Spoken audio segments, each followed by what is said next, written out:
ఛానల్కి స్వామి వివేకానంద 161వ జయంతి వేడుకలను Anakapalli Shri Swami Vivekananda charitable trust ఆధ్వర్యంలో ఘనంగా నిర్వహించారు.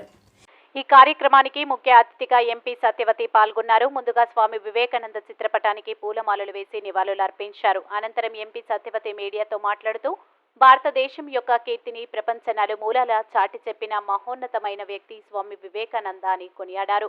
నేటి యువతరం స్వామి వివేకానంద అడుగు జాడల్లో నడుచుకుని భారతదేశ కీర్తిని పెంపొందించాలని ఆకాంక్షించారు. వివేకానంద జయంతి ఉత్సవాలు వివేకానంద ట్రస్ట్ ఆధ్వర్యంలో ఈరోజు అత్యంత ఘనంగా నిర్వహించుకోవడం జరిగింది.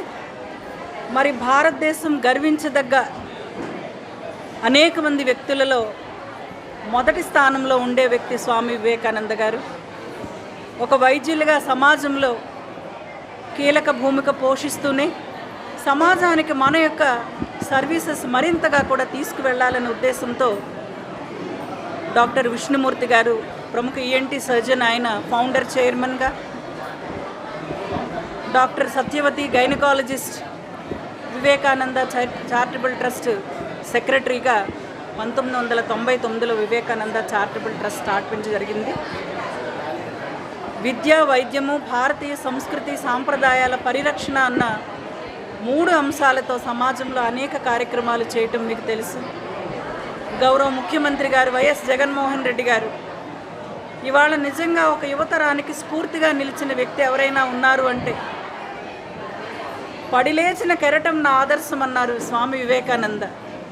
ఎందుకంటే పడినా లేచినందుకు, అనేక కష్టాలను ఓర్చి అనేక మంది కుట్రలు పన్నినా కూడా మళ్ళీ కూడా నిలదొక్కుని కష్టాలను భరించి 3648 కిలోమీటర్ల సుదీర్ఘ పాదయాత్ర చేసి విజయాన్ని సాధించి ఏదైతే వివేకానంద జయంతిని మనం యువజనోత్సవంగా మనం జరుపుకుంటున్నామో అటువంటి యువతకి, వారి ధైర్యానికి, వారి యొక్క ఆత్మ సంకల్పానికి ప్రతీకగా ఈరోజు గౌరవ ముఖ్యమంత్రి వర్యులు జగన్మోహన్ రెడ్డి గారు నిలిచారు.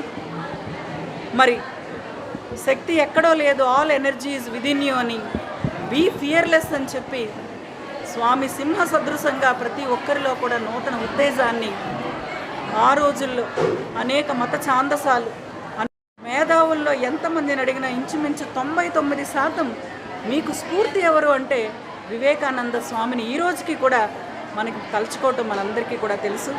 మరి స్వామి యొక్క ఆశీస్సులతో భారతదేశం ప్రపంచంలోనే ఒక అగ్రరాజ్యంగా ఒక నంబర్ 1 స్థానానికి ఎదగాలని, 40% యువత ఉన్న మన భారతదేశం ప్రతి ఒక్క యువతరం కూడా ఈ వివేకానందని ఆశయాలను అందిపుచ్చుకొని ఇనుప నరాలు, ఇనుప కండరాలు, ఉక్కు నరాలు, వజ్ర సంకల్పం ఉన్నటువంటి యువత మన భారతదేశానికి కావాలి.